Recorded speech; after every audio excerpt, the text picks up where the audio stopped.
परीलोक में जादुई जूतों की बारिश।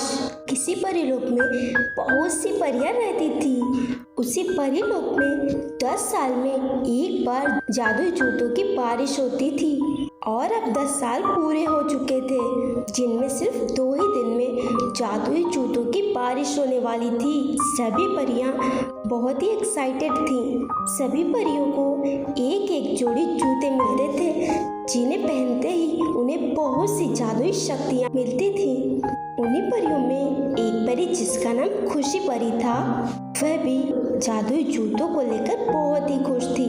पर उसी की एक दोस्त जिसका नाम सेजल परी था, वह बिल्कुल भी नहीं चाहती थी कि खुशी परी को जादुई जूते मिले। मुझे कुछ तो ऐसा करना पड़ेगा जिससे इस खुशी परी को रानी परी वह जादुई जूते बिल्कुल भी ना दे। वैसे मेरे दिमाग में एक प्लान आ रहा है। मैं जाकर रानी परी को इसके खिलाफ भड़काती हूँ, फिर वह जरूर मेरी बात मानेगी और इसे जादुई जूते नहीं देंगी। फिर सेजल परी रानी परी के पास जाती है और उन्हें खुशी परी के खिलाफ भड़काना शुरू कर देती है। रानी परी भी सेजल परी की बातों में आने लगती हैं और खुशी परी से नफरत करने लगती हैं। एक दिन खुशी परी रानी परी के पास आती है। रानी परी, जब आप हमें जादुई जूते देंगी तब क्या हम एक बार पृथ्वीलोक पर जा सकते हैं? ये तुम क्या कह रही हो? तुमने सोच भी कैसे लिया कि तुम्हें जादुई जूते मिलेंगे? पर रानी परी, क्या हुआ? मैंने कौन सी गलती कर दी? मुझे जादुई जूते क्यों नहीं मिलेंगे? क्योंकि तुम परीलोक के बारे में बुरा सोचती हो, इसीलिए। सेजल परी ने मुझे सारी बात बताई है। मुझे कुछ समझ नहीं आ रहा रानी परी, आप ये क्या कह रही हैं? मैंने तो सेजल परी से कुछ नहीं कहा। आप नाटक कर रही हो मेरे सामने। रानी परी, मैं कोई नाटक नहीं कर रही हूँ, सच में मुझे कुछ नहीं पता। फिर रानी परी सेजल परी को बुलाती है। रानी परी, ये सब झूठ बोल रही है ताकि ये बच सके। तभी वहाँ एक परी आती है।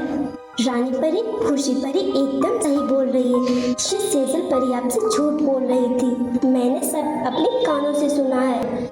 उस परी की बातें सुनकर रानी परी सेजल परी को बहुत ही कड़ी सजा सुनाती है। फिर दूसरे दिन जादुई जूतों की बारिश होती है।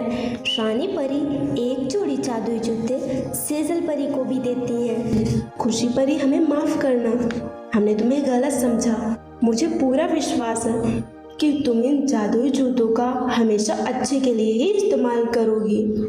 और तुमने मुझसे पूछा था ना, इसीलिए तुम पृथ्वीलोक पर जा सकती हो। धन्यवाद रानी परी। फिर खुशी परी बहुत ही खुश होती है। अगर आपको ये कहानी अच्छी लगी हो तो वीडियो को लाइक कीजिए और चैनल को सब्सक्राइब कीजिए।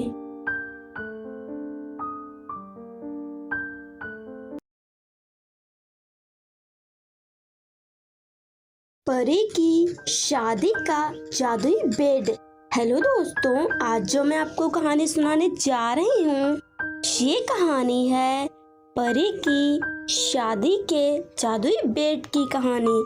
तो चलिए दोस्तों, कहानी की शुरुआत करते हैं। सितारा परी बहुत ही अच्छी परी थी और वह हमेशा सबकी मदद किया करती थी और अपनी माँ के साथ रहती थी।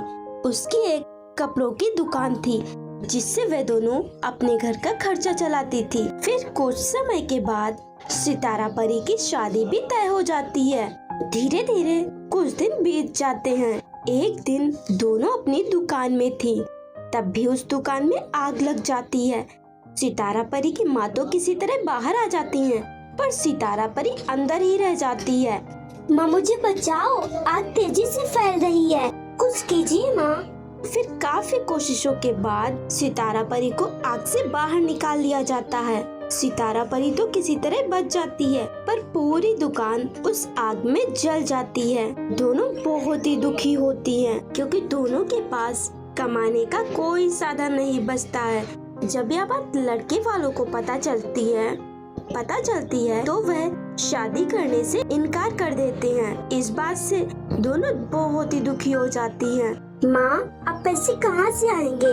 मैं भी उसी बारे में सोच रही हूँ। तू चिंता मत कर, कुछ न कुछ हो जाएगा। मैं अभी काम ढूंढने के लिए जा रही हूँ, शायद मुझे काम मिल जाए मैं भी चलूंगी आपके साथ। नहीं, तू यहीं रह, मैं शाम तक वापस आ जाऊंगी। और अपना ख्याल रखना और चिंता मत करना, सब ठीक हो जाएगा। फिर उसकी माँ को भी काम मिल जाता है। उससे धीरे धीरे उनके घर का खर्चा चल रहा था। फिर एक दिन, माँ, मेरा बेड टूट गया है, क्या आप मुझे नया बेड ला कर देंगी? बेटी, कल मेरी महीने की तनख्वाह मिलने वाली है, मैं उसी में से तुम्हें नया बेड ला कर दूंगी। फिर दूसरे दिन सितारा परी की माँ उसके लिए नया बेड ला देती हैं। माँ, ये बेड देखने में कितना अच्छा है, फिर तो काफी महंगा भी होगा। नहीं बेटी, ये 1000 रुपए का है। मार्केट में एक आदमी बेच रहा था, पता नहीं उसने इतने सस्ते में कैसे दे दिया, नहीं तो मैं इसे कभी नहीं ले पाती। अब मैं जा रही हूँ, तू अपना काम कर। उसकी माँ वहाँ से चली जाती हैं। वह उस बेड पर बैठ जाती है। तभी वह बेड बोलने लगता है, मेरे ऊपर से उठो, मुझे दर्द हो रहा है। क्या? बेड कैसे बोल सकता है? कहीं तुम जादुई बेड तो नहीं? हाँ, मैं जादुई बेड हूँ। मैंने टीवी में देखा है कि जादुई चीजें लोगों की मदद करती हैं। क्या तुम भी मेरी मदद करोगे? हाँ, मैं तुम्हारी मदद करूँगा, क्योंकि मैं जिसके पास भी जाता हूँ उसकी मदद करता हूँ, इसीलिए मैं तुम्हारी भी मदद करूँगा। बोलो, तुम्हें क्या चाहिए? मुझे ढेर सारे पैसे चाहिए, ताकि हम वापस से अपना काम शुरू कर सकें। वह जादुई बेड अपनी जादुई शक्ति से सितारा परी को बहुत सारा सोना देता है। ये लो, और कभी भी अपने पैसों पर घमंड मत करना, नहीं तो इसका परिणाम बहुत ही बुरा हो सकता है। मैं आपकी बातों का ध्यान रखूंगी। सितारा परी बहुत ही खुश हो जाती है। अगर आपको ये कहानी अच्छी लगी हो तो वीडियो को लाइक कीजिए और हमारे चैनल फेरी टेल सास बहू को भी सब्सक्राइब कर लीजिए।